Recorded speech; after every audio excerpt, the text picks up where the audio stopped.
Got him. Well, we went live and then we didn't. That was really weird. Do I have to now do this again? No, we're still going. Okay, we're live. Well, good. This will be edited out later. Ask the podcast coach for June 1st. June, are you crazy? June 1st, 2024. Let's get ready to podcast. There it is. It's that music that means it's Saturday morning. It's time for Ask the Podcast Coach, where you get your podcast questions answered live. I'm Dave Jackson from the School of Podcasting.com, and joining me right over there is the one and only Jim Cullison from HomeGadgetGeeks.com. Jim, how's it going, buddy? Greetings, Dave. Happy Saturday morning to you. Happy 1st of June. I don't think that's a holiday or anything, but it's always good to be on Ask the Podcast Coach. Yeah, the other fun thing was apparently my latest credit card expires at the end of this month. And I woke up to 8 million emails of companies going, you need to update your credit card before it expires. And I was like, well, I guess that's a good thing. Yeah. So, because that's always a bummer when, all the stuff you pay for, you no longer have access to. Yeah. Stops working. Yeah. So if I had a subscription to coffee, I would definitely want to update my credit card. You definitely would. You can't survive without. No, you can't have subscriptions to coffee these days. That's you can't. You can have a subscription. Yes. Let's pour this thing. And of course, that coffee pour is brought to you by our good friend Mark over at podcastbranding.co. If you want to look good, there's really just one place to go, and that is podcastbranding.co. You're looking at the screen, you're seeing Ask the Podcast Coach, School of Podcasting, and Podcast Rodeo Show. But wait, there's more. That's right. Your podcast website and the new podcast hot seat, which is now up at podcasthotseat.com, are all done by Mark. And if you're thinking, hey, I bet Dave didn't have to pay for any of those. No, I paid for every single one. I don't know if I paid for the School of Podcasting. That was the first one he did, but I think I did. But keep in mind that I hire Mark because he's good.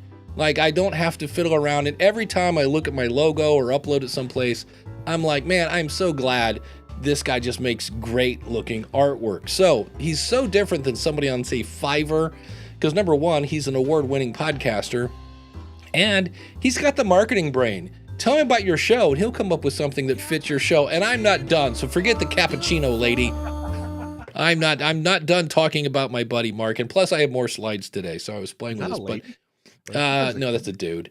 Okay. But anyway, so go over to podcastbranding.co, because remember, they're going to see you before they hear you. So with that, we do have another fun, this is the Mugshot, if I remember right. In fact, let me get you over to Jim. Yeah. Because, you ready for me? We're ready for the Mugshot. Yeah. You're totally off. We're totally off. Big thanks to my good friend Dan Lefebvre over there, based on a true story at basedonatruestorypodcast.com. Also sponsored this nice mug. And if you head over there, Midway is the movie they're looking at, and the latest in the podcast, the 2019 version. If you're into the war movies, World War II movies, that was a very interesting take on the Battle of Midway, and the cinematography and the CGI is amazing in that movie. I watch clips of it on YouTube all the time. But check it out, based on truestorypodcast.com. They're talking about Midway. Dan, as always, thank you for your sponsorship. Yeah, I love his 2 truths and a lie thing that he does at the beginning of his show. Yeah. And I love that he had a guy on talking about Napoleon. And they're like, so how accurate was the movie? And the guy went, D-, like D, maybe something like that. It wasn't apparently a little, well, the problem is you're trying to, anytime you have any subject of anything and you have a ton to cover and you decide, okay, we're going to cover this in 90 minutes when we really need maybe 2 hours and 10, it gets a little crazy. So you got to cut stuff. Life in 90 minutes is a little hard, especially for a guy like Napoleon, right? As famous as he was, there's a really interesting clip in there where he's up on a hill and they're hiding, and the enemy comes in and they start shooting and they move him over. The lake is frozen, and so they basically chase them out onto the lake and then just bomb the lake, and everybody falls in. Nice. The cinematography on that one is also incredible. Like that, it's just really, really well done. So on that movie too, the newest Napoleon, whether you agree with it or it's accurate or not. It's actually a really spectacular. I think some of the cinematography was done really, really well. Nice. Well, Jim, Yeah. I was doing some consulting this week, and I thought you being a person that works with coaches, I'm like, this would be a fun way to open it up, because if you've never read the book, 7 Habits of Highly Effective People, it's worth a read. It's by Stephen Covey, and I know they just came out with some sort of like 30-year edition or 40 or something. It's been around forever. In a And so, while. I read that when I was young. yeah, I read it when I Yeah. was, I think 20. I just remember like, oh, this is gold. But number 2 is start with the end in mind, because I was doing some coaching this week, and I'm not throwing people under the bus, but it was just one of the things I love about this show, about hanging out in Facebook groups is, Jim, how long have you been doing this? You've been doing this over a decade, right? Oh, yeah. Close? Yeah. Yeah. 12, maybe Yeah. 13. I think Home So, Gadget Geeks is 13 years old. Yeah. yeah. So I love seeing when I see somebody who's brand new, and I'm like, oh man, it's been a long time since I was this person. And so this person jumped in, and it was just like, wait a minute, they hadn't answered a lot of questions. So if I'm a coach and I want people to hire me as a coach, and I want to do a podcast, the number 2 habit is start with the end in mind. So that's the end. I want to be hired as a coach. So what do I need to do that? Just the basics, right? What would you suggest? Well, I get this question all the time in my space. What do I do? And I say, well, this is like any small business that you start. It's like, if you opened a hot dog stand, okay, you gotta, where's the location? Is there a need for it? What are you good at? And this is from a strengths-based perspective. Like, what are you good at and what are you not good at? And what you're good at, you should do. And what you're not good at, you should get some help with. Hire it, find somebody, some of those kinds of things. Anyway, so we're constantly thinking, I always kind of think through, I think some folks in that realm think it just happens, and it's like any job. You gotta kind of work it like a small business, gotta have Well, some capital to well, make it work. one Yeah. thing was I asked him, and I'm like, so, because he also had a book. He's like, well, it's not really so much about selling the book as hiring me as a coach. And I go, great. And I go, do you have a website? And he said, no.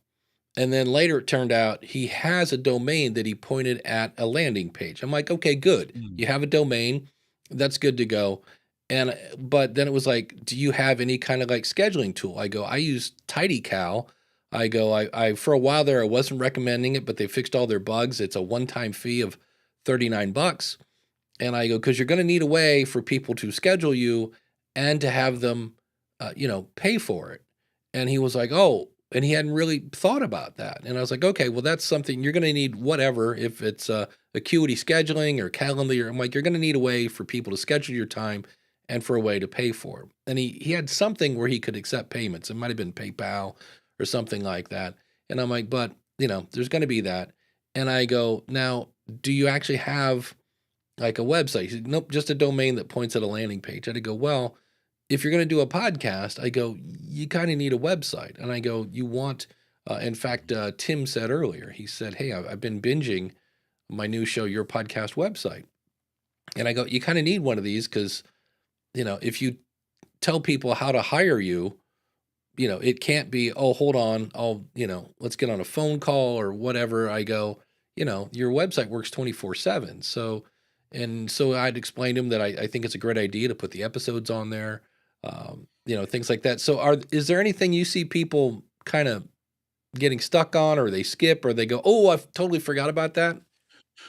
I think finding the need in the marketplace and then gravitating towards it. I think sometimes, I mean, listen, we talk about finding our passion and doing, and working and those things we love the most, but there's got to be opportunity in some of these things. And I find individuals who find a need, things people actually need or need help with, That's need it. work. I mean, think of Gordon, right? I mean, how in the space and in our bubble, and I don't know what's like outside our bubble because I'm not there, but in our bubble, when people think of the legal stuff, they go, oh, it's Gordon.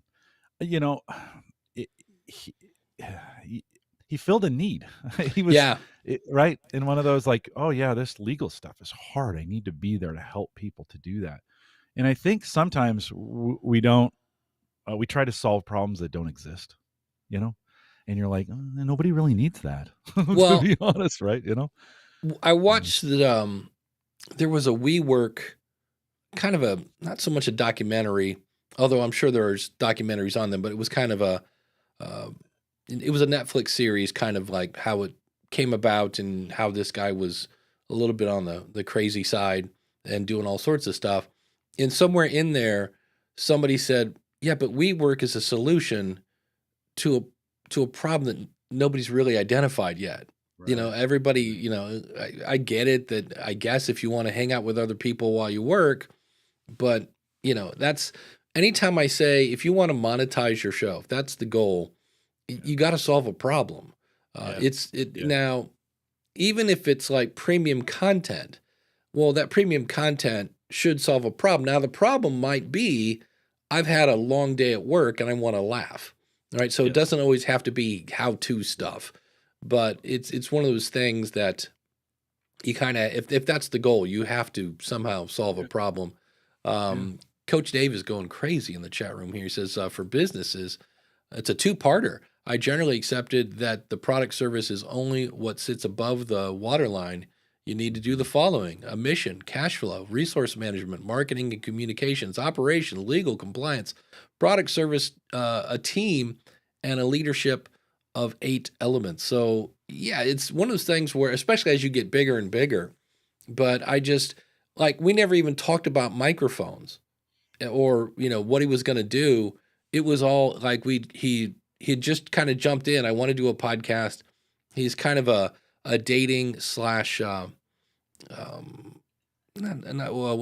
guess life coach. That's such a wide thing, and he'd been doing it a while, so he had experience and stuff. And I just explained to him, I go, well, we just talked about things like, well, how are you going to end your show? Because he was like, well, how do I start my show?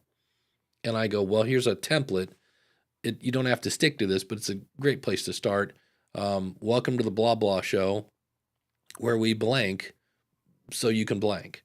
And I go, you can even add in there, welcome to the blah, blah show, where people like this, trying to do this, we help them do this, so blank, you know. So if it's, you know, welcome to the Fat 50 and Frisky show, where we help men in their 50s regain their, you know, youthful appearance and, you know, yeah, et cetera, exactly. So it was just interesting because he on one hand, kudos to this person for just saying, hey, I'm going to start a podcast. I really don't know what I'm doing, which is why I got some coaching. But it was just, in a way, kind of fun. Like, okay, I got into this. I have no idea what I'm doing. And I was like, oh, and I'm like, well, hold on. And we did the whole, why are you doing it? Who's it for? When they overlap, that's your what kind of thing. But I just thought it was fun that he had just jumped in. I was like, well, again, you have to know, how am I going to measure the success of this? It's not always downloads. And in his case, he wanted people to hire him. And I'm like, okay, well, we got to have a way for people to hire you and things like that. So, but that was, it's always fun starting at the very beginning and going, oh, I remember this, when you go, oh, I didn't realize that, you know, if, like, I've had people at Libsyn where they don't realize if they quit paying Libsyn, you know, a place that hosts your files, and if you don't pay us, we're not going to host your files. And then your podcast goes dead and you get removed from all the apps and things like that. And like, yeah, you didn't really think that went through. So in our space, in our coaching space, we identify coaching and consulting as 2 different activities too. And not that it matters. Like, again, it goes back to some, you know, a little bit of wordsmithing in this, but I think sometimes we mistake coaching for consulting or vice versa. You know? Yeah. What's the difference? Lots of times coaching is a lot about asking questions and guiding someone to through their own journey to kind of answer their own questions, but to work with them to pull out and help them with lots of introspection and lots of questions, right? Not a lot of answers, In our world, the coach is more about questions and listening, and than they are about answers. Oftentimes, though, we see sometimes on the consulting side is giving answers, like what microphone should I use? The Right. answer is consulting. That's a consulting answer. I think you should use this one and avoid these, right? Um, and again, I don't think in a lot of cases it matters what we call it, or even if we know we're doing one or the other. In my world, we spend a lot of time talking about the difference between the two, but in a lot of cases, I'm not sure it really, and maybe even in that world, I don't know if saying, "Oh no, that's you're not a coach, you're a consultant," or the other way around. Right. I don't know if that matters, but there is some differentiation between thinking, when you think about a sports coach, they're telling their players what to do, right? There's no Right. question. I don't know. What play do you think we should have run that, or right? It's the on the performance side of things or in the sporting side of things that takes, but definitely in the business world today, in the business environment, we're seeing more coaching being more of a guiding exercise and consulting being a more telling exercise. And I think if you're going to do this, if you're going to be in this space, and maybe this is what I'm getting to, a good question to ask someone is, as you start the engagement, are you looking for me to tell you what to Hmm. do, or are you looking at for me to help guide you through the process, right? And so that may be a good question to start with, because some individuals will say, you know what, I'm just paying you to just tell me what to do. I don't Yeah. don't Mhm. ask me questions. That's why I hired you. Well, they hired a consultant in that case, right? Some folks just want to, and I think, as we think about Mark, and as he's working through your logo stuff, he's asking you questions, right? He's Right. like, what do you think about that? And what about this? And what are you trying to do with this? And what are you trying to do with that? So I don't know what that long diatribe was all for, but those are No, when I that's think about helpful though, coaching and consulting, because I've no, had people that have hired me to be a coach, and they're like, just tell me what to do. Like, yeah, I'm going to yeah, do interviews. They're going to be online. What's the best mic? What's the best service? Blah blah blah. Just tell me what to do. And so now here's the other another fun question here that the chat room has brought up, and that is Jeff says, so what about community? Do you start a podcast around a community and create a podcast, or wait, do you start a podcast around a community, or do you create a podcast to then start a community? And Todd the Gator says, hey, that's what I did for his Guardian Downcast. He says I was part of a community and it made it bigger. So, and I'm sitting here thinking I'm clicking these on the screen, and instead I'm unstarring them, which doesn't do a thing. It's well done. you want some consulting around that? Yeah, that's Can I it. Yes. But basically, Coach Dave says it depends. Um, on top for seasoning, he says perspective matters. One may start with a community. He says I built my youth sports show after I had a large and local state wide community.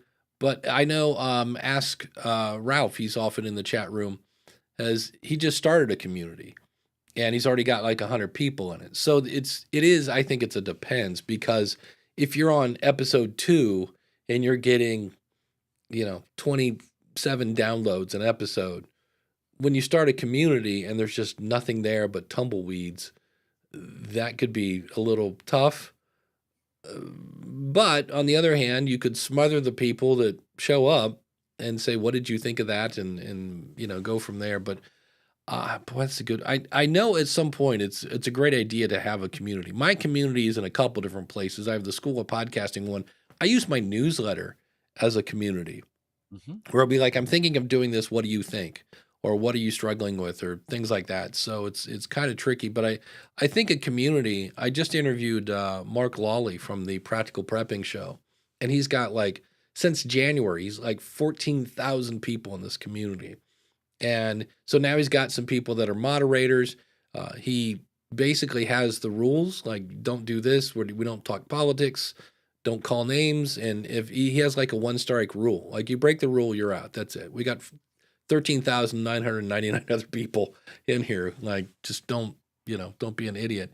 And so it's, I think a community can help, but it is one of those things where, much like a Patreon or some sort of crowdfunding, you can't just set it up and go, hey, we have a Facebook group. We set up something on Heartbeat.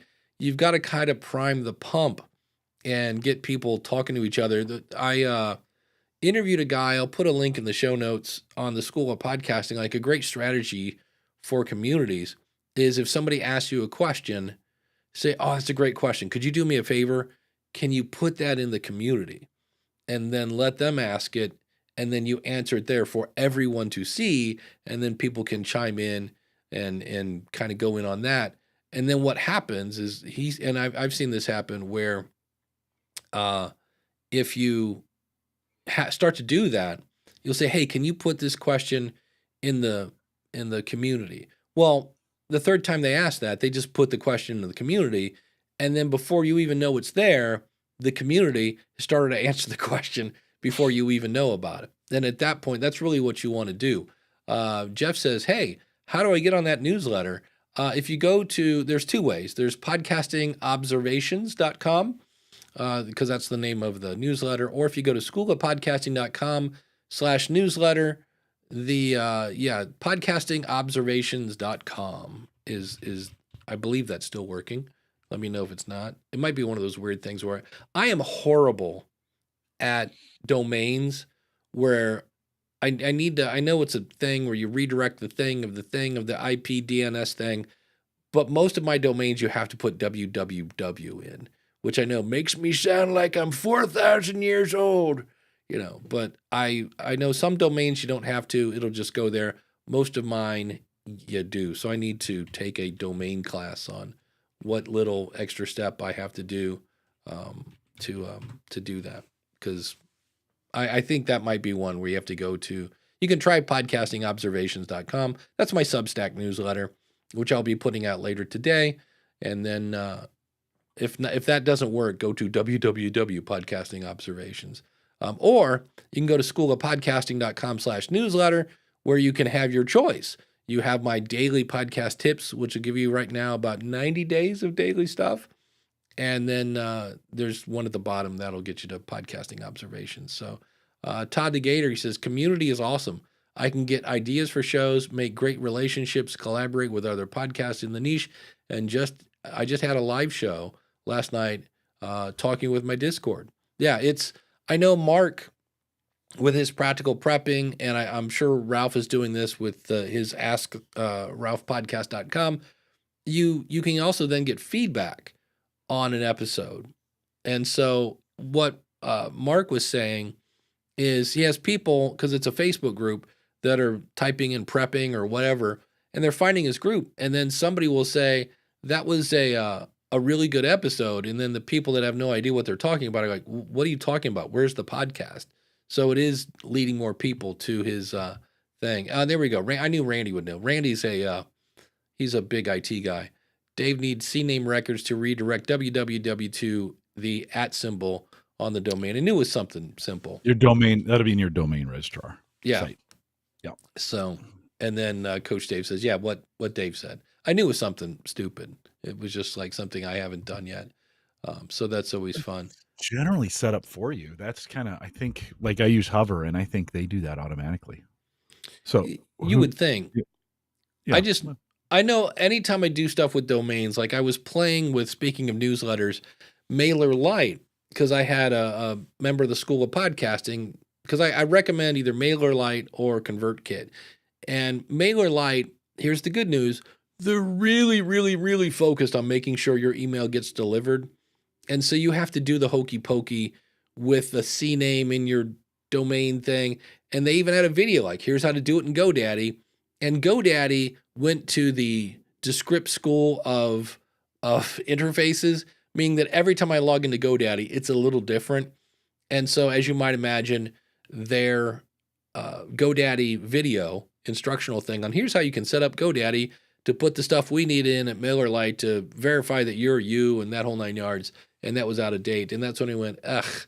And so I said, here, ConvertKit has a free version as well. You can try this. And ConvertKit has a bit of a learning curve. They do some really cool stuff. And but that was one where I was like, there are times when I really hate domains, because that was another one where the School of Podcasting, I'm using, I believe it's just hey.com to handle my email. And I think in the process of setting that up, I now don't have all the controls in GoDaddy again. Domains, that's my Achilles heel. That's something when we get, deeper than 3 inches in domains, I'm like, okay, hold on. I got to go to tech support or something like that. Speaking of Ralph. I threw in the direct link, right, to your Substack, davejackson.substack.com. Is that they can register there too, right? Yep, that's just a it. redirect to that. Yeah. So I threw that in chat if you want to get signed up for Dave's newsletter. Yeah, and all the newsletter is, it's like the last one, I think I went crazy. I had 3 paragraphs about, hey, I always talk about laugh, cry, think, groan, educate, or entertain. And I was talking about how I was watching Young Sheldon. Well, Young Sheldon is based in the 80s / maybe, pretty much 80s.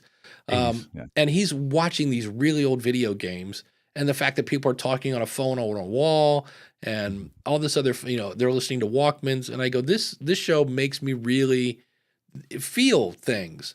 And I said, so maybe that's another thing we should look at. Laugh, cry, think, groan, educate, entertain, but also how are we making people feel?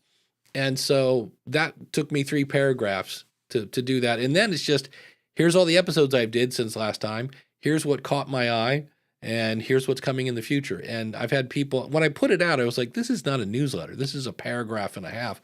And I've had people say, I really like your newsletter because I can read it in about 3 minutes. And I'm like, okay. And then when I checked my stats last month on some of my stuff, 30% of my traffic is coming from my newsletter. Like some of my more obscure stuff, like podcastconsultant.com and things like that. I was driving people to that, and then Jim was gone. Okay. So let me see if, he's just gone. I went to put him back and he's not here. Well, that's always fun. But yeah, so I was just using that, and that's what I've been doing with the newsletter. It doesn't have to be War and Peace, but what I love about it is it's another place where you can ask people without putting out a podcast that, hey, what do you think of this idea?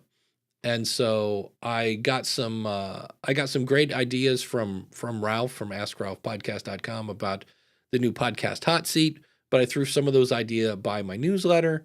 And so it's just a fun way, and he's back. Okay, so let's we'll hop in. I just didn't agree with what you were saying. So. Peace out. I'm out of here, man. Forget you. So so that's what I use the newsletter for. So any kind of community, anything you can do to, have a better interaction with your audience is always a good thing. Yeah, I have 1,000 of those, that community. They're not all in my community, but at work, 1,000 are showing up this weekend to be a part of this conference that I'm doing for work. And community can be challenging too. Like, if you build it, they will complain. So, you're gonna get a lot of that. It's such a good and a bad thing all at the same time. I mean, there's moments I really struggle with it. You're thinking, oh, they can answer each other's questions. Yes, but sometimes wrong. Like, they'll fight with each other, right? And now I don't get too much of that, but I've seen that kind of happen before, where they start going back and forth, and that can be damaging to the community. They can divide the community. They can turn on you. Yeah. You get those personalities that get in there, and then you're like, hey, wait a minute, this is I made this thing, and a personality who wants to be bigger than you comes in and disrupts it, tries to take it over, tries to do something to affect your relationship with the community, whatever. And the bigger it gets, the harder it is. I think sometimes we think, oh, if I could just grow it, this would be so great. Well, the more people you have, the more accountability is out there, and people will absolutely call you out. This is the thing. And this, Dave, you've gotten feedback on things, that you've said or you've posted to your site, and somebody's like, how dare you, or why can't you spell this correctly, right? And you'd think some of your best listeners, some of the best folks that are the closest to you are the ones who just flat out call you out publicly in Yeah. these groups. And you're like, dude, just send me an email. Like we could handle this behind the scenes and you don't have to be such a jerk about it. Right. I don't think they think they're being a jerk. I think honestly, and I think I've said this before here, but I'll say it again.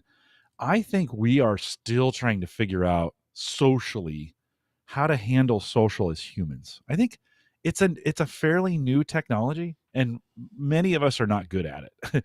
And I still think we've got as a culture, as humans, we've got some work to do to come up with some global standards, some global assumptions, some global politeness, things that you do and you don't do. And I think there's some folks, listen, there's absolutely folks who know what they're doing and they know why they're doing it and they do it on purpose and they do it to dig, right? But I think there's others who are putting things in there who are being offensive, but they don't know they're being offensive, or they're being demeaning and they don't know they're being, they think they're just answering a question or they think they're just doing something. And then of course, text creates, that it's negative by default to be, we all read, I don't know why with the text, but when we read text, we think people are yelling at us or it's always negative, right? So you immediately come back defensive and that leads this toilet bowl of conversation that goes down. So I think we've got to, I still think, it's not going away. Some in the public, with public discord, some people are like, oh, wait, social has changed culture. Yes, it has. It absolutely has. It's not going away.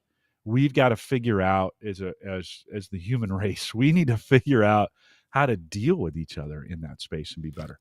I know one thing, we can control ourselves. And so be a good example out there, right? Be a good example. We have a great, listen, physician, heal thyself. I have snapped back at people super fast. I got a message from them and they didn't intend to, it wasn't intended to be a bad thing. I took it. And in a fight or flight moment, I snap back at him. Right. I'm speaking from experience. I may be the worst at this. Yeah. I need to take a deep breath. But those are things I think we need to learn. We're going to need to learn to do that better. It's not going away. So we're going to have to learn how to do this area of public discourse. We're going to have to figure out a discourse. We're going to figure out a better way to do it. Yeah. Jody Krangle says bulletin boards actually changed the culture, which is true. If we go back in the day, man, I forget the thing I was using for bulletin boards back in the day, but Jeff says the live show on Friday mornings. The only thing I hate about Jeff's show on Friday is I do lunch with Dave at 12:30, so I don't get to watch the whole thing. But he says it's been a great community for him. It's a great group of people, and I try to watch that. Here's the thing: if you have a problem child in your group, if you don't want to kick them out, sometimes making the person who's the disruptor an admin can be helpful. Jody says I had a huge community of songwriters on a message board, and they mostly regulated themselves. That's good because that's a pain in the butt when they're arguing. If we think the internet was the very first time this happened, let's just be really, really clear. The newspapers during the Revolutionary period, Ben Franklin trolled people in the newspaper, big time, with his editorials, and so the passive aggressive, the snarky, the trolling, that's not unique to the internet. Like that was happening 200 and 300 years ago in newspapers, if you go back and read some of those papers. So don't think that's a new invention. It just got easier to do it before. And I don't know, even in the 80s, 70s and 80s, the letters to the editor in the paper. Oh yeah. Go back and read some super hardcore trolling going on there. So don't listen, friends, Xers and boomers, you didn't invent trolling. Okay. You didn't invent it. It's going on long before this. Don't be proud of yourself for that. It's been going on for a long time. We still have to figure out how to handle it. When I spoke at the Irma Bombeck writing conference, and realize how she stood up for women's rights back in the 70s, and you had all these letters to the editor, just like, why are you letting this woman do this stuff. I was like, holy cow. Coach Dave, Coach Dave says, I had an audio account with Soundwise, private feed essentially. He says, I put my content there for my staff, for example, but I would never put it out in public. It's just his personal thought. So that's a way you can do a community. Todd the Gator said, I have a separate chat channel for just feedback from the podcast. It can really fill the tank. Yep.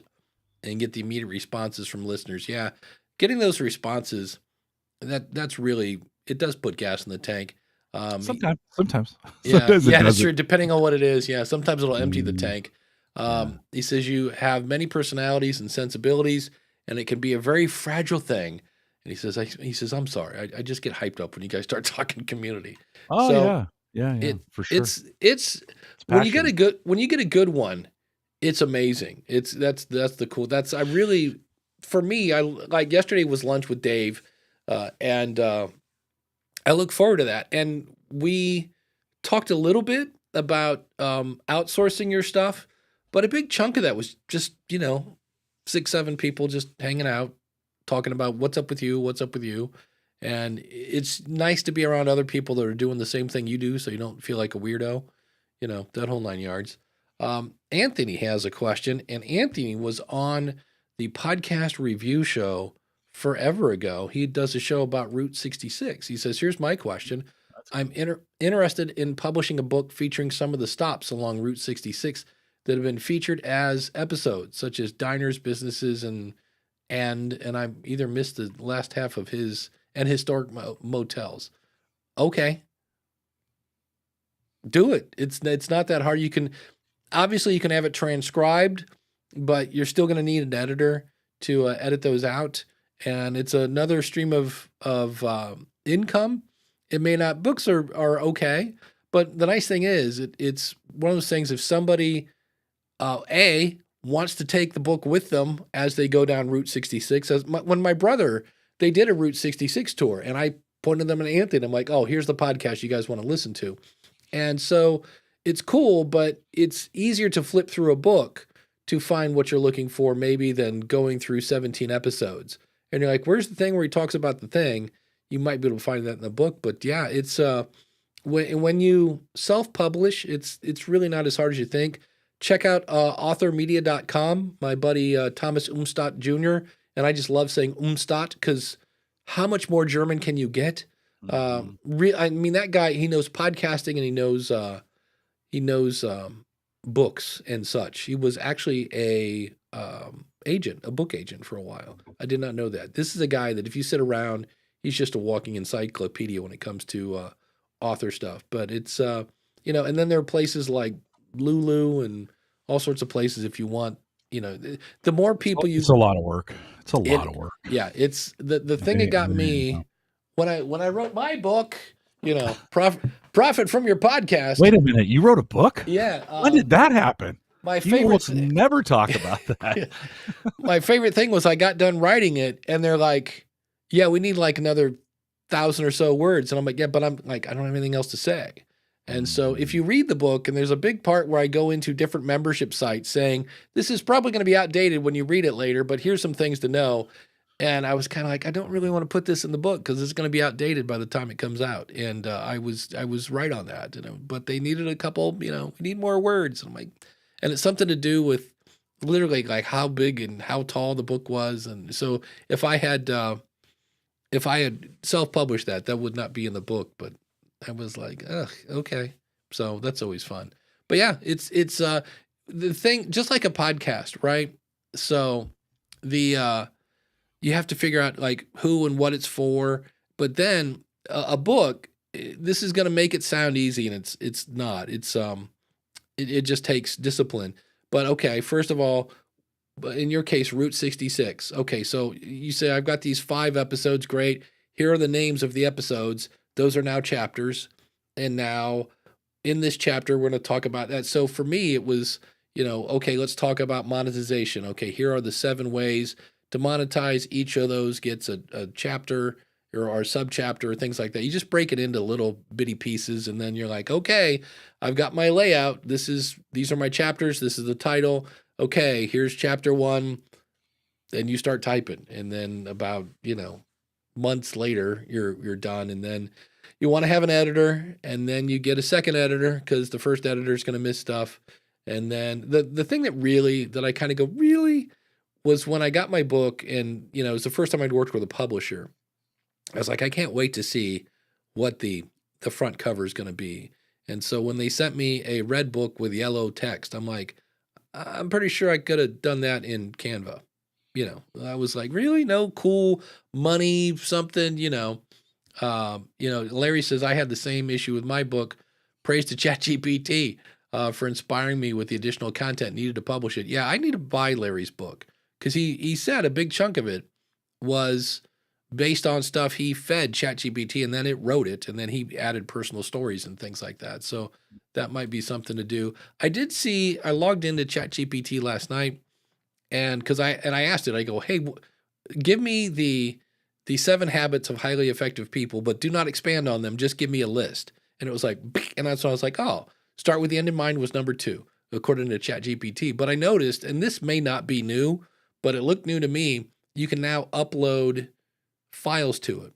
Limited. And so it's limited if you don't have a subscrition, just to be clear. I just need to get it. So much. Yeah. You're now, this is at chatgpt.com or OpenAI. If you don't have the plan, they still have a free plan, 3.5. Right. Is what they're doing. And that goes forever, but they're teasing you with 4.0. And then it's like, oh, you've used up all your tokens. That's what they call them. You've used up all your tokens, and it takes you back to 3.5. Now, the 4.0 version of it is good. I mean, there's a lot of things you can do, including loading files, right? You can't do that on 3.5. So, So it's worth a look. Just know it's limited for now. Because the thing I want to do, I've heard people talk about this, is if I can export my stats, which have the title of my episode and the number of downloads, and I want to upload that file and go, based on this, and again, just talk to these things like, based on this table, where the first column is the name of the episode and the second column is the number of downloads. And I might even get, where the higher the number, it's better. Come up with 10 additional topics that, based on this table, should be popular or whatever. And I've heard people do that. And I was like, I want to take that one for a test drive, because the one I still love that I just was like, will it do this? Which was like on this show, I'll be like, hey, give me a list of all the companies and their URLs mentioned in this show. And that's when I was like, oh, okay, that shaves some time off of editing. Cause I'm a big fan of, if we mention anything, like in this show, if you go to the show notes when I'm done, we'll have a link to my newsletter. Why? Because we talked about it. We'll have a link to the 7 habits of highly effective people. Why?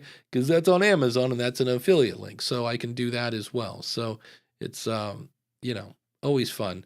Let's see here. The chat room is saying, yeah, got to have, yeah, there you go. Larry says the reason it had to be more words, you have to have a spine that will hold the title.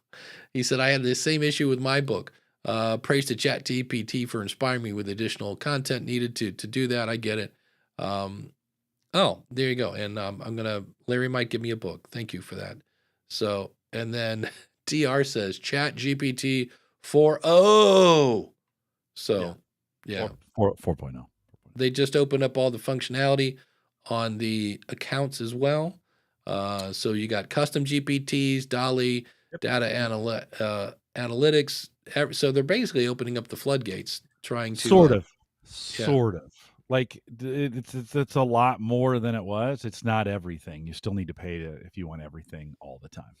It's $20. Like, it's not terrible. Right.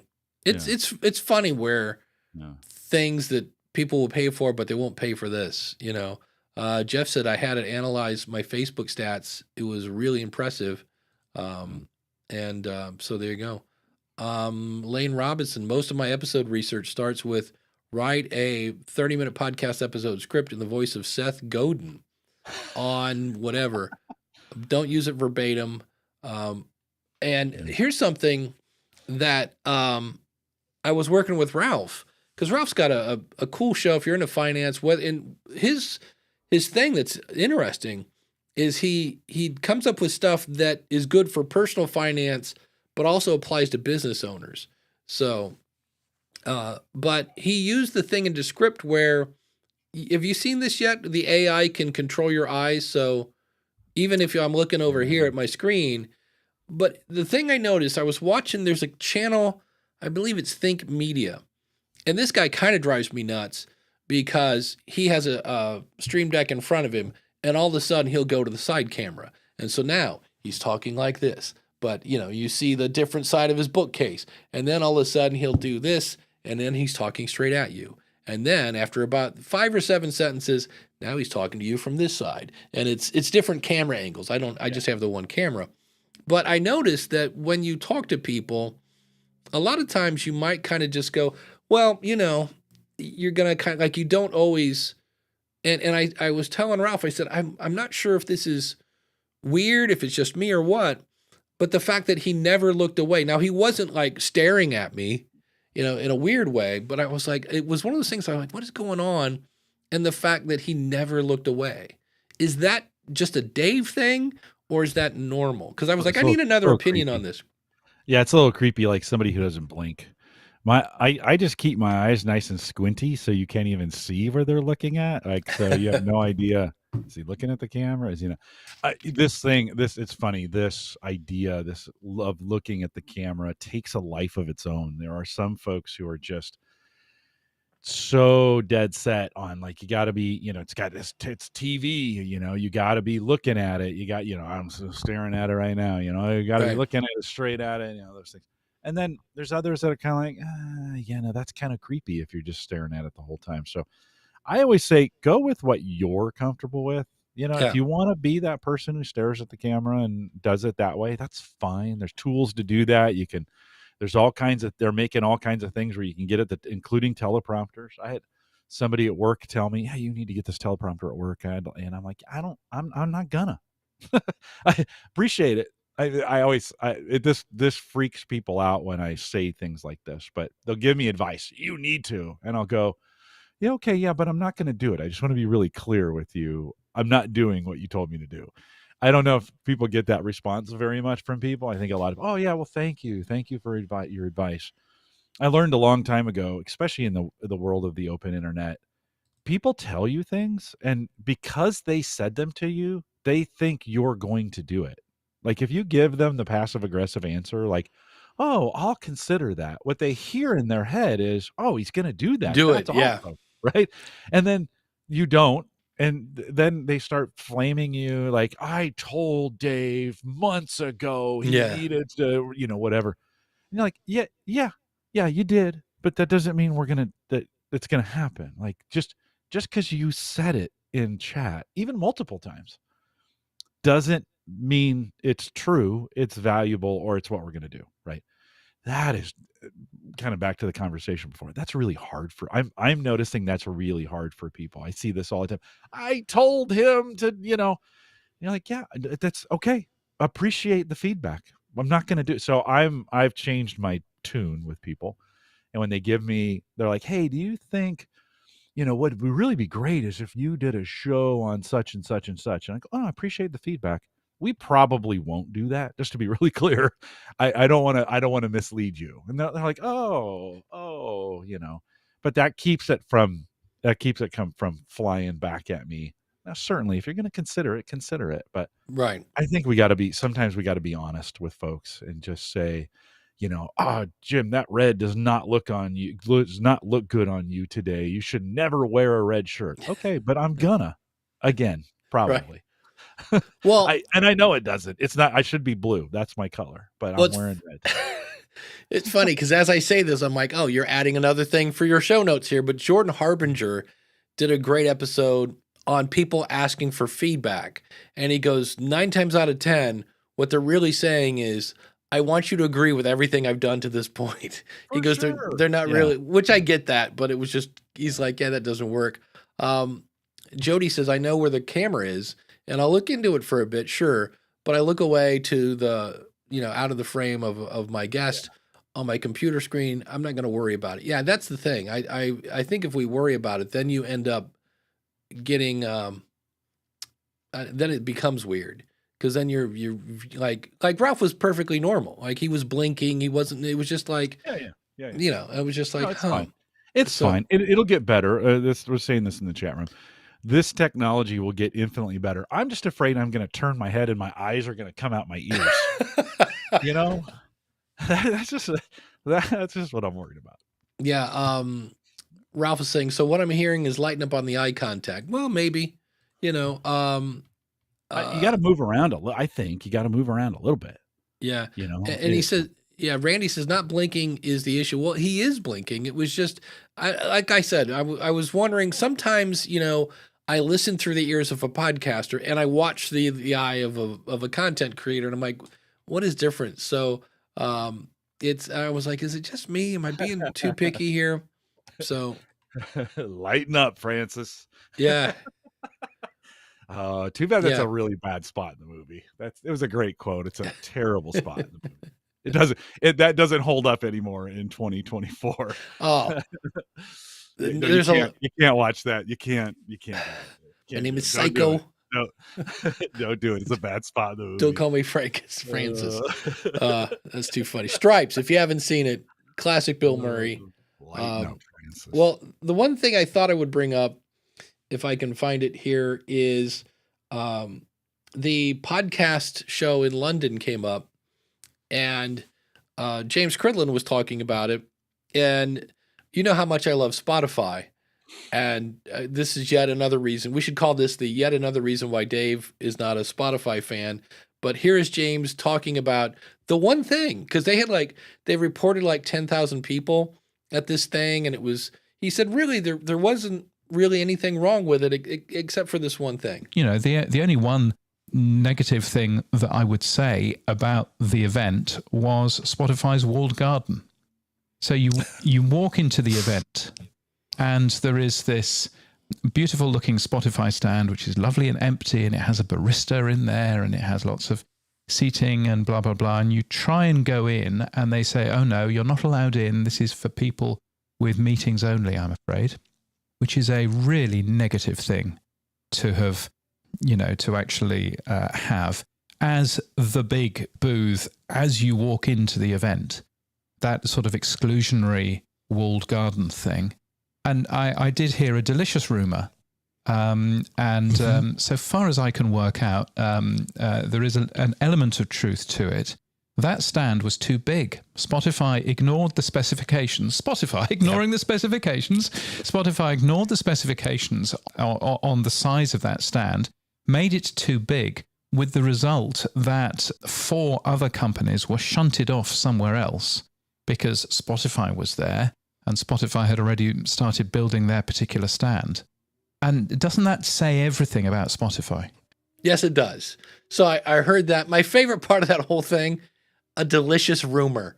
I'm like, but James Cridland, who is that? I've never heard of him. That is James Cridland. Yeah. Who? Pod News Weekly is, I listen to his daily stuff, and then he and Sam Sethi from True Fans get together for Pod News Weekly, and they kind of go over the top stories and report on stuff. So yeah, everybody, it's funny. Larry's like, was there really 10,000 people? We're all kind of like going, well, it was reported 10,000 people. And I'm like, well, I'm reporting I'm a male model, but that doesn't make it true. So I'm like, you know, come on now. Don't make fun of my you googly. Yeah. And so that was the kind of the thing. Jody says, well, isn't that what Spotify is? It's a walled garden, especially now that they no longer use the accepted stats trackers. Yeah. And John is like, look, I just despise Spotify and YouTube. So James is a good guy. If you're not listening to Pod News, he covers the news. Like, I'll put it this way. There were 2 other people doing like podcast news and newsletters, and they're both gone. Like, he just came in, and how he does it, I don't know. But it was, he's all over the globe. Like, he's like, oh, from Kuala Lumpur, and then I'm in New York. And it was funny at the end of that, he said, he was talking about how he got to go to New York City, and he was in more of the financial district versus Midtown. So it wasn't quite so crazy. And then, and he goes, and now I'm in Florida. And he just left it like that. Like, okay, maybe not his favorite place, especially this time of year. It's got to be super muggy down there, but he covers it all. And the thing I like about James Cridland is, for the most part, if he gets something wrong, he will say, okay, I got this wrong. This is what was in the press release. And this is, this is what the truth is. And, so it's not so much that he lied. It's that maybe the press release was not as accurate as it should have been. And if that guy had to fact check every press release, he'd never report on anything. Yeah. So he hustles for sure. Like, people are like, how do you get so successful? Because he kind of came, I don't want to say came out of nowhere, but when all of a sudden, boom, it was there. And to do what he does at the volume he does, in the spaces he does, he's got to be hustling all the time. I think this is one of those I'm sure he's working 7 days a week in most cases, and he's doing things at all hours of the day and night. If you want to be in journalism, that's the life you need to live. You can't take breaks because stuff is happening all the time. And yeah, in the podcast space, maybe it slows down a little bit, but I'm sure he is working hard. To go all the way back to our beginning conversation about creating a business as a coach, I think the number one bit, you got to hustle. And I know people don't like that. They're like, oh, I need a work-life balance. Well, then go work for somebody. If you want balance, go work for somebody. If you want to set your own hours, you're going to set a lot of them. Yeah. You're going to set a lot for yourself. Just get it. Just get that in your mind. Right now, if you're saying right now to yourself, Jim, you're wrong. Good. Prove me wrong. Do it. Like, I don't care. Listen, if you have a successful business on 2 hours a day or 2 hours a week, good for you. The rest of us need to hustle. Yeah, absolutely. Yeah. Well, DR has a fun point. She goes, Pod News and the feed, they give me street cred. It's so weird where my computer is. Because what else would give you street cred? Being an awesome supporter. That's right. If you want to be an awesome supporter, you can go over to askthepodcastcoach.com/awesome. And that, of course, some other things here. You can be an awesome supporter. You can also be a member of the School of Podcasting, where you're going to get access to my step-by-step courses. You get unlimited coaching. I was talking about some coaching clients today. And like I said, I got to do some coaching at Lipson, which is always fun. And the awesome community. We were talking about that. I will put my community up against anybody's because we've got just a wide variety of people, and they're all awesome. And Ask the Podcast Coach runs on Podpage. If you want to try Podpage, go to trypodpage.com, or if you want to learn Podpage, go to learnpodpage.com. And both of those use my affiliate link. And right now we're using Ecamm. If you want to check it out, go to askthepodcastcoach.com/Ecamm. And that's Ecamm with 2 M's because it's so good. And I'm going to be and it's all Jeff's fault. Jeff, I spent money because of you. So if this sucks, I'm coming for you. No, I'm just kidding. I'm going to Ecamm Creator Camp in kind of Boston, but not really. So if you're going there, I will see you there. That's going to be fun. And if you need more Jim Cullison, and look, who doesn't need more Jim Cullison? Then go over, and it's your pick. You can go to homegadgetgeeks.com, or if you want to be crazy and wild, you can go to theaverageguy.tv, and those both take you to the same place. And it's time for our awesome, fun-filled, as soon as I get it ready, the Wheel O' Names. Here we go. Do we have them all? Are they all on there? We have them all. Yes, I double-checked this morning, and I was like, okay. So we'll spin the wheel here, and round it goes. And who will it land on? It is Max Trescott from aviationnewstalk.com. If you are a pilot and you want to stay up on the news, it's I know occasionally you go over there and you'll get the news where unfortunately somebody crashed, and they'll dig into what happened and things of that nature. So Max, thank you so much for your awesome support. I always appreciate that. Really good guy too. And if you find this show that we're saving you time, we're saving you money, maybe we're saving you headaches, maybe we're keeping you educated, maybe we're just making you feel like you're not alone in the world, well, then you might want to consider going over to askthepodcastcoach.com/awesome and being an awesome supporter today. And since, let's go back here, and except that's not where I wanted to go. The next little kind of topic I thought we could talk about is there was not a kerfuffle, but it was an interesting take.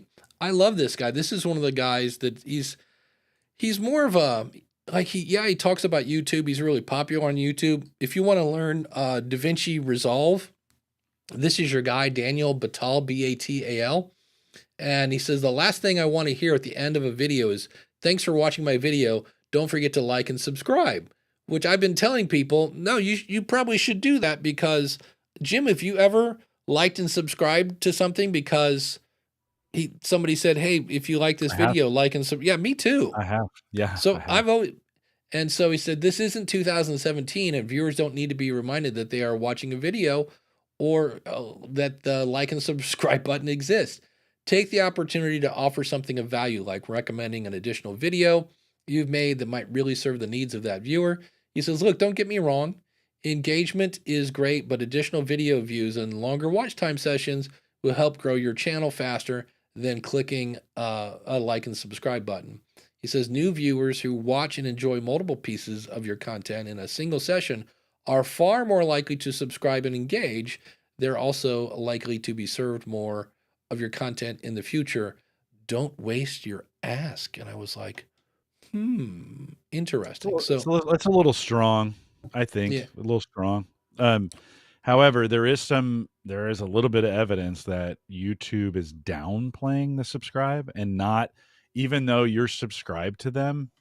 Well, they get those different levels of subscribing, right? You can get all notifications or just important ones, whatever that means, right? Or on the bell, right? Right. Smash the bell, as folks used to say.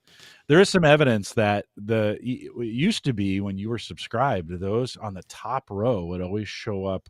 There were new ones. They'd always show up on the top row of your search. That may not be true anymore. And so there may be some validity to this, that the subscribe may not be as important. That used to be everything. Yeah. Subscribe was everything on YouTube. There's some evidence that's getting that may be getting downplayed, because the search page on YouTube is the most important thing. Almost everyone goes there to get to, especially when they're just surfing for stuff, right? So so it may not be as important. I don't agree with the ask. Don't waste your ask. I think you can blend that in to the video itself at some point in time. And so, like, if you're currently watching us on YouTube right now, why don't you like and subscribe? Why wouldn't you just do that? Please. And smash the bell, because it's a bell and all. Yeah. So I went back and I went down. This was on Twitter, I believe, is where this came from. And he says, it's not that I'm against people choosing whatever call to action makes sense for their own goals. He goes, I just hate seeing struggling creators thinking the path to success is constantly asking people to like and subscribe. He goes, that rarely works if the content and channel aren't already providing massive value. And as soon as he said that, I'm like, that's a different story. That's what I believe creators should be focused on. And I said, yeah, so many people focus on marketing and promotion when they forget to not just make something good, but something wow, which is coming out in 2 weeks on the School of Podcasting. I'm doing an episode about wow content. With that said, I have subscribed because someone reminded me to, but it was because I got value. So I think that's really, I think, like he's, Yeah, I don't think it's bad. Yeah. And if it's, you need to ask. Yeah. And if it's live and you don't know what video to suggest, like, oh, hey, since we've talked about this today, watch this video. I've seen people do that where they're like, watch this video here, and then nothing pops up on the screen. And you're like, well, wait a minute. Somebody dropped the ball there. Well, look at Jeff. I mean, Jeff dropped a super chat in and said he dropped a super chat. Yeah, look at that. Look at that. Thanks, Jeff. Thanks for supporting Dave in that way, and appreciate that. Dave's looking for some cheering music. I am. Now. I'm like, where's my David Lee Roth, man? I got Craig. I got wait, what? Nope, nothing. Oh, here we go. Whoa! Thank you very much. We need thanks, that. Jeff. Yeah, thanks, Jeff. Appreciate it. Oh, look at that. That's it. Sure. Yeah. So, and speaking of that, you can down by Jim there it is, a little like, subscribe and ring the bell. It's like we planned this whole segment just so people would subscribe. Do you, as a content creator, by the way, there's some backlash against that term now, content creator. Really? What's wrong with that? Yeah. Well, I saw something somewhere. Stop saying you're a content creator. Like, I don't know. It's like anything. Do you for your subscribes, for your like and subscribes? How often do you go in and check them on YouTube? Is that something you do? I don't. In fact, I need to get, like, the only thing I do consistently on my YouTube channel is this. In fact, that's one of the things I want to do this weekend is get like, it's that first step back on the treadmill. Cause I used to do just a little short YouTube thing about once a week, and then more like 3 times a month. Like, I'd probably skip one. And I'm like, I don't know what happened that I'm not doing YouTube anymore, but I need to do YouTube. And not because I have to, because it's so cool and everybody's doing it. I was just like, no, I got a couple ideas, and I don't know why. I just kind of, was like, but yeah, so because that's my whole thing. Well, people, if I want to get on my YouTube's not a podcast, soapbox, I'm like, look, in the end, they always go, we're all just content creators. So if we're not content creators, what are we? That's, that's a nice broad brush. Whether if you're a blogger, you're a content creator. If you're a audio podcast, you're a content creator. If you're, I don't know. Yeah, I don't know. I'm just saying I saw a little backlash to it. That's always. Well, I know. I'm not giving it backlash. I saw some backlash to it. I always thought it was funny that people would get upset about the word pod fade. And I never, ever heard anybody go, oh, you're just a dirty little pod fader. Like, I've never heard it. It was always like, well, and they pod faded. And it was like, it's not like, that Seinfeld, that guy, well, he did 9 seasons and then he pod faded. I'm like, but people for a while like, how dare you say pod fade? You're kicking people out of the space because you're shaming them. I said, no, they pod faded. They quit. Like, nothing wrong with, maybe I should have said they pod retired. Pod tired. No, well, we're all pod tired. I mean, look at us. We got bags on our Do we have to put pod in front of it? Does it no, please don't. Yeah. Yeah. Does it have to? Rich Hay, who I interviewed this week for Home Gadget Geeks, he had been a longtime podcaster and blogger, and then took a job at Microsoft as a community manager for their feedback team. Ah, nice. And I think they said, no, stop. You have to stop. If you're going to do this, you can't do any of your own stuff. Ooh. And he just did. He did. He stopped, and he's now retiring. And he says, I'm bringing it back. And so good on him, right, for going with what was available. I mean, in the role, they were just like, yeah, no. And to be honest with you, I don't know if they said he needed to stop, or he thought, I'm going to be so busy, I'm not going to have the time to do this, to commit to this. Because, listen, community management is a full-time. And when I say full-time, I mean all the time job. That's what I do. I'm on all the time. As this conference is going on, I'm getting pinged behind the scenes on Facebook and LinkedIn. We're in Omaha. Folks are landing right now. My listeners, my community is landing right now. And so and you can divide and conquer and all those other things that you guys want to do to make it work, but it's a full-time job.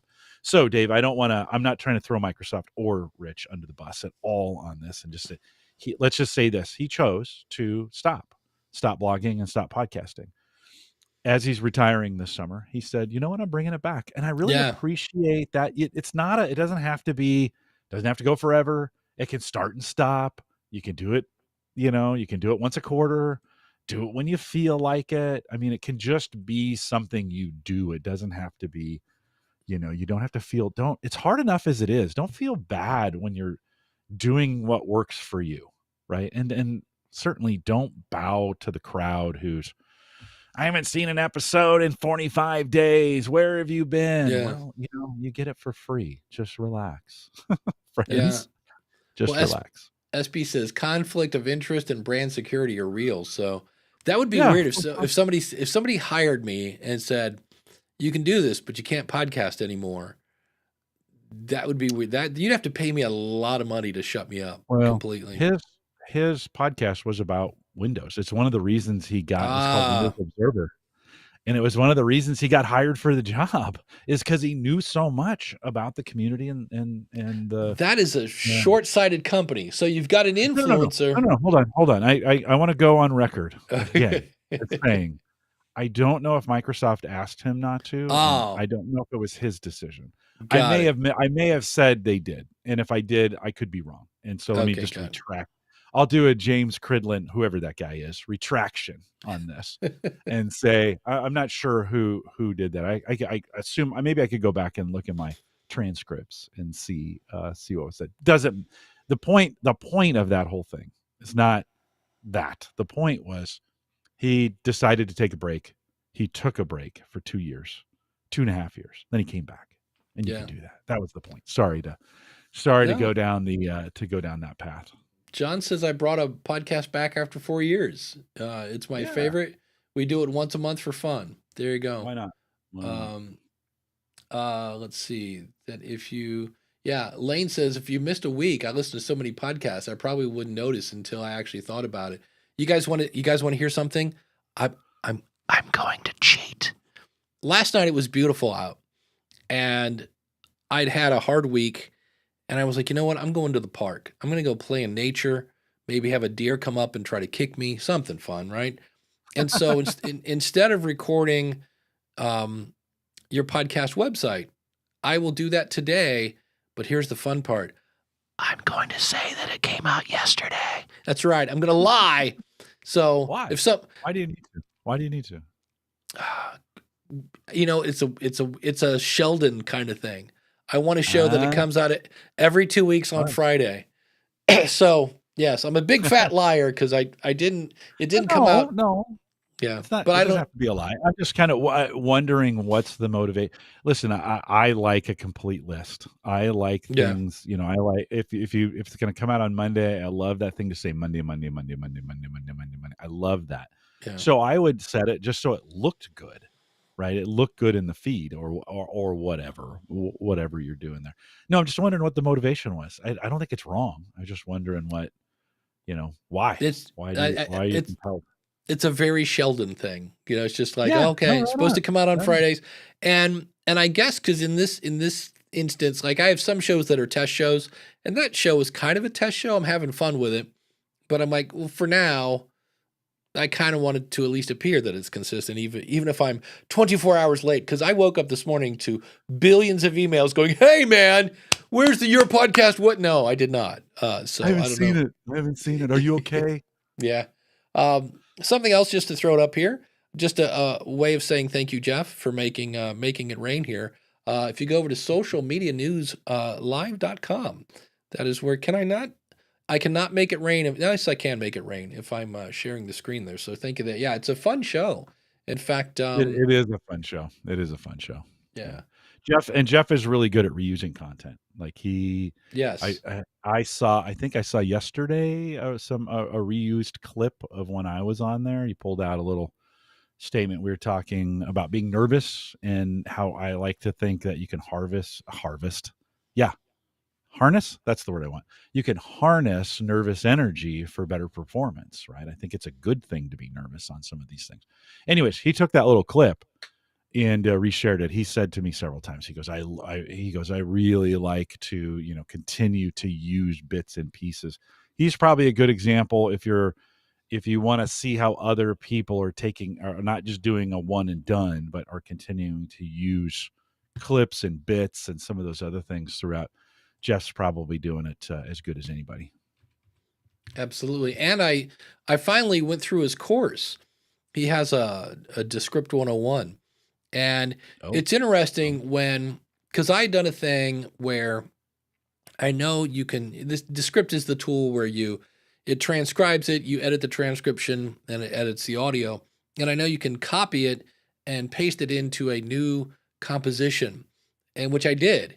And then I couldn't find the new composition. And I'm watching Jeff's thing, and all of a sudden I see at the top where he's like, oh, you can just switch to the composition up there. And I'm like, there you go. That was worth the money right there. He solved my one problem. I was like, that's it. So Jody says she stopped her first show because it wasn't what I really wanted to be doing.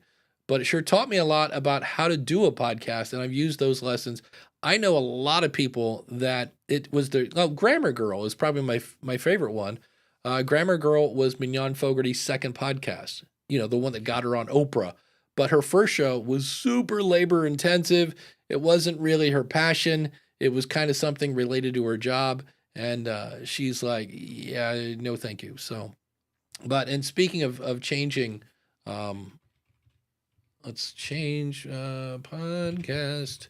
If every website you go to starts with the word podcast, a giant list comes up. But this is now available. I've got my first that's a trailer.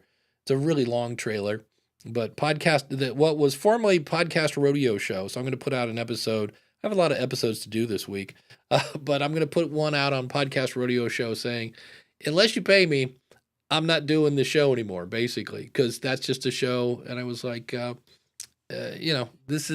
had fun. I did 500 episodes, but we're not doing this for free anymore. And the Podcast Rodeo Show was $5. And I might do that with that. Like, if you just want the quick 10-minute episode, all right, that's fine. But if you want to really 500? I did 500 episodes. When that show first came out, I was doing, I think, 3 a week. Wow. And because it's quick. It's like an hour to do that show. And I was just like, yeah. And I was like, okay. And then the fact that it wasn't doing what I wanted it to do, which was drive traffic to the School of Podcasting. So Podcast Hot Seat, here's what Podcast Hot Seat is really in a nutshell. It's you get a month of the School of Podcasting. Oh, and I'll review your show and website for free. Because it's basically the price of a month at the School of Podcasting. And then once you sign up, there may be a coupon to have you stick around, but we'll see how it works. But that's another fun-filled piece of artwork by the one and only Mark over at podcastbranding.co. And what's kind of cool, I'm going to ask Mark, and if he wants me to pay him for that, I wouldn't mind it. But I want a version of that logo. So the logo is a blue chair with a blue Yeti on fire, and then it says Podcast Hot Seat above it. I'm going to see if he can give me a copy without Podcast Hot Seat, and then I'll have just that big blank space at the top where I can make episodic artwork with that. Oh, yeah. And I was like, that might be cool. Or maybe maybe I'll have the burn. I don't know. I'll have to talk to him about it, but I need to talk to him anyway because I want him to come on Your Podcast website show. And then just don't sit on that seat. That would be that would be bad. A burning blue Yeti. Yeah. Yeah. So SP says, are you going to redo episode 0? Yeah, I'm treating this like a whole new show. And I need to put out an episode on the Podcast Rodeo Show that says, hey, the website's not going down. The content's going to be here, but I'm going to redirect. Like when you wake up tomorrow, Podcast Rodeo Show is going to look like Podcast Hot Seat. And there's one episode in it right now. So if you want to listen to this stuff, you have to go to the website. And I'm going to leave that there for a month. And then I will turn off the redirect. So if people want to listen to the old episodes, they can do it in their phone. So it's a lot of Dave playing with stuff in this little move. It's like, because somebody said, well, what if nobody signs up? Maybe nobody pays for a hot seat. I'm like, then the Podcast Rodeo Show was going to go away one way or another. And I was like, it was going to be either pay me to do it or not. And maybe they'll both be this way. But it was just like, just not getting what I want out of it. And people change, life change, changes, different things like that. So, and Coach Dave says, as a former firefighter, that cover art with the flaming microphone on the couch says hydrogen. Wow. Cyanide gas to me. Yep. Those foam seats are really bad when they burn. Well, I'll have to keep that in mind. John says, if you quit the Podcast Rodeo Show, I was going to start Podcast Crimes. That'd be good. There are a lot of, in fact, I might put out an episode because I realized I told everybody going, hey, Podcast Hot Seat will be available June 1st. Well, that's today. And it is. You can hear my episode where I explain how Kim Newlove from the Podcaster's Voice podcast let me know that I had done some changing of the description for the School of Podcasting, and I had a typo in the title of my show.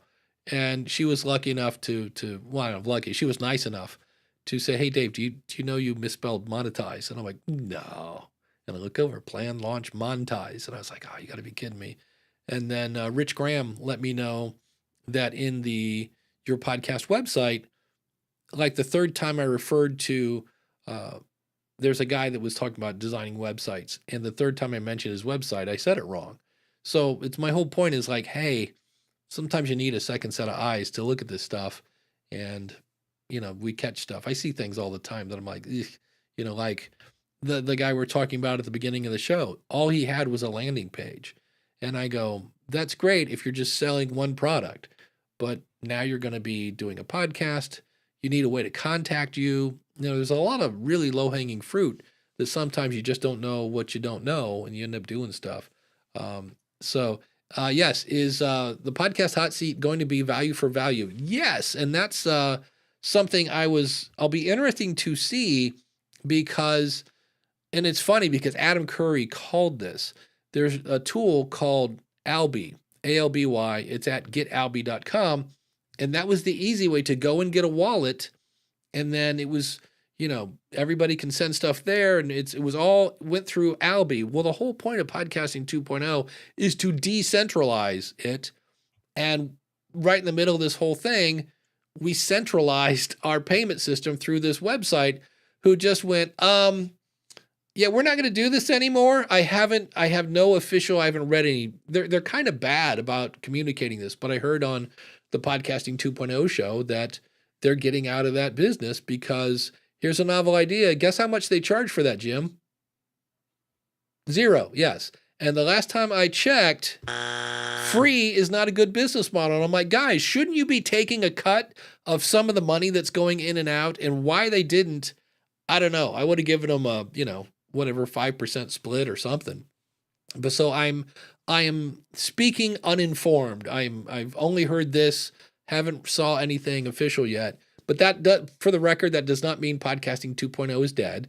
In fact, the last episode, they're like, well, we're going to take this now and build something that we should have back then that's decentralized and makes it easy to get a wallet and blah, blah, blah, blah, blah. So, the Alby is very bad at communication. They for a while you had to be on a wait list, and they didn't let anybody know. And I'm like, go over and sign up. And people are like, yeah, I'm on a wait list. I'm like, what? So, that's it. And Randy says, I can become the Simon Cowell of podcast reviewers. I was for a while. If you listen to the early versions of the Podcast Rodeo show, it was literally off the top of my head, going to say it, not going to think about it. And then I had one person that basically said, you hurt me.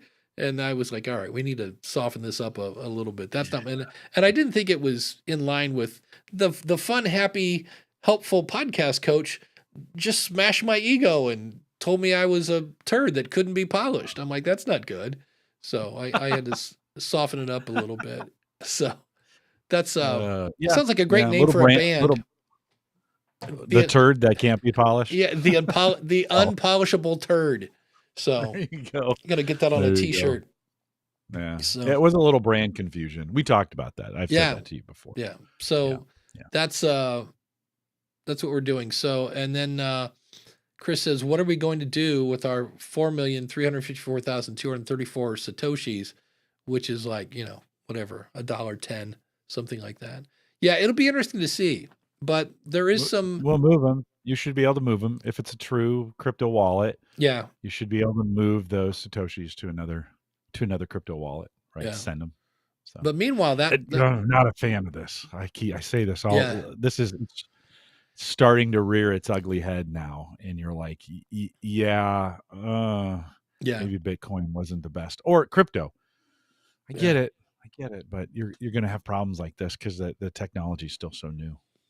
Well, the fun thing was, again, James Cridlin, James Cridlin, Pod News Weekly, the same one where he talked about Spotify. They interviewed the head of Pocket Cast, which in the worlds of independent apps, it's been around forever. It's owned by WordPress, and they adapted chapters and transcripts to that. And there's this cool feature called Podroll. And if you were around for MySpace, where you could recommend, your 8 friends. Well, now you can recommend as many people as you want. And what I love about that feature, once it gets implemented by enough people, is they'll be able to make charts. Like, here are the top 10 most recommended podcasts. Now, I also know that it'll take about, if we start now and done, okay, that's how long it's going to take for people to sell those spots. Because, marketers will come in and like, hey, you can be in my top 8. It's only $50 a month. So that'll be fun. But when more people, like I know Buzzsprout right now has that in it. So when more media hosts start to do that, then more apps will start to show this whole Podroll thing. And that's going to be maybe the discoverability problem will be partly solved. So I'll be interested to see that. And if your media host doesn't do anything with Podcasting 2.0, it's usually support at whoever your media host is and say, hey, why aren't you supporting 2.0? Because if you don't complain about it, they're not going to do it, which is why I'm now telling people all the time, go bug your media host. Don't flame out on Twitter, email their support from you, showing you that whole 9 yards. Coach Dave said, I still like my Thrive Cart solution for donations. Yep. I embed a simple cart with choose your own amount option, and they pay via credit and pay the credit card fee. That's pretty cool. I have Thrive Cart. I'm using it for Podcast Hot Seat. Coach Dave says, crypto was doomed. We're doomed. Power players that have the monopoly and will make rules will always find a way to absorb it, like the Borg. I don't know what a Borg is. My whole thing is, as much as crypto can get, I'm waiting for, I've heard rumors it's going to be called the Eagle, but eventually the U.S. is going to come up with some sort of digital coin, is what I hear. I don't know if it's true or not, but if they do, whatever is the hot crypto thing of the day is maybe going to get squashed like a bug. We'll see. It's the whole thing. We could get into a whole crypto conversation, but money is only valuable because we say it's valuable. And so that's faith. So faith and credit. Faith and credit are two words that have never been more true than they are right now when you think about currency. When you think especially U.S. currency. So, you faith and credit. They say, the full faith and credit. Jody's using Buy Me a Coffee. I need to dig into that system. I use it, on occasion if somebody's like, hey, can I give you some money? I'm like, here. What I don't get is how they make money. Like when I look at it, I don't see where they're taking any fees. There's no monthly fee. And I'm like, wait, how, what?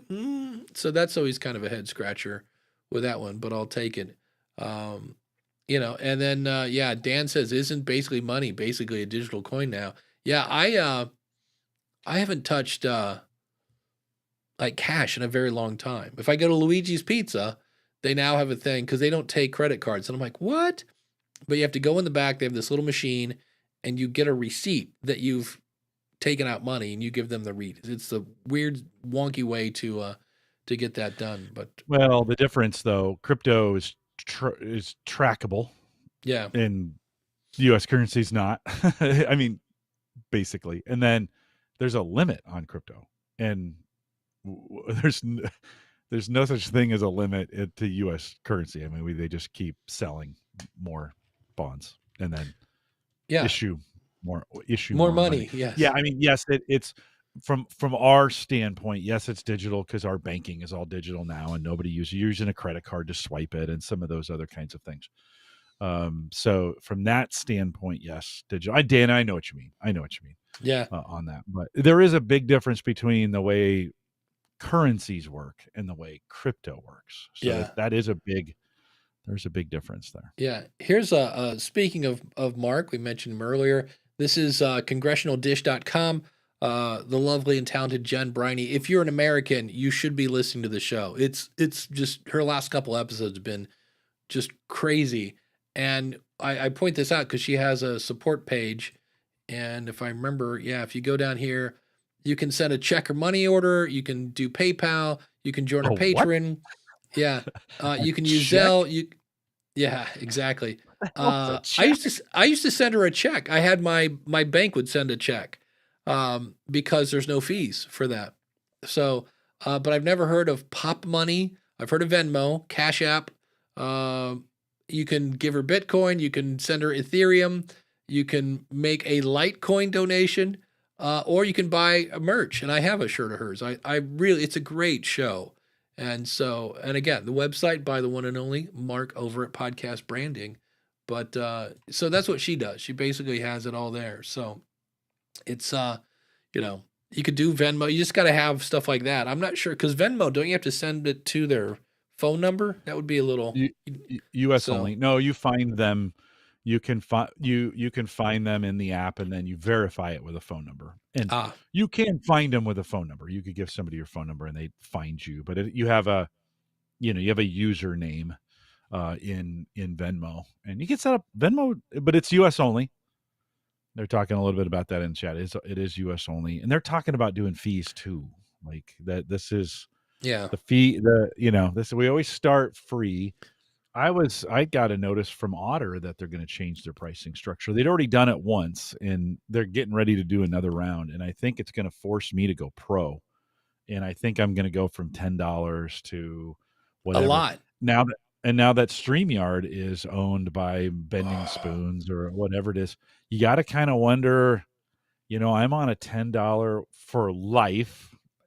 I know it's not really for life, right? Whatever. At some point, I think that's unsustainable. They're going to start looking at those. Well, and Rob Greenlee on the new media show said that like there's a lot of people because they were owned by Hopin, I think it was. Yeah, and Hopin. either Hopin employees or StreamYard people, a lot of them are gone. In fact, he said the founders, when the two guys that started StreamYard, when they found it was up for sale, they tried to buy it back. And they just couldn't do it. And so now some Bending Spoons thing, and it's like, which is a company that they buy a lot of apps and such.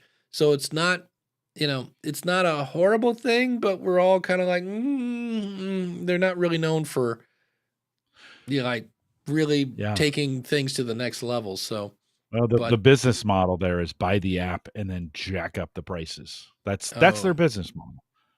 So, it's going to be, we've seen this, like this has happened before. LogMeIn was one of those had this and then all of a sudden, it's like, hey, you're now $39.99 a month. You were paying $5, so I would, if you're a StreamYard user, I would keep your eyes and ears open for that kind of communication.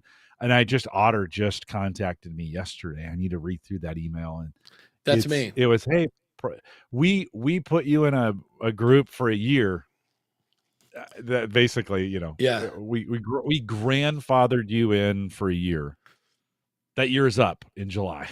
Yeah, because so I was like, I forget what it used to be, but it was considerably more. Now, to their credit, they've added a lot of really cool functionality. It used to be just a transcription service, but yeah, that was one of the people that said you need to update your credit card. And I'm like, do I want to do this? Because that means, and I need to figure out when they're going to charge me, because that will be one I'll have to think about. I use Otter because I have a great deal on it and stuff like that, but I'm like, Jeff C says when Bending Spoons bought Evernote, which again, what did they do? They jacked up the price. That's why I went to NoteJoy and Jeff went to Notion. So let's see, Login and Bo, let's see. Basically, they bought LastPass and then sold it, and another one did the same. Oh, LastPass has been a mess. That's why I'm on one.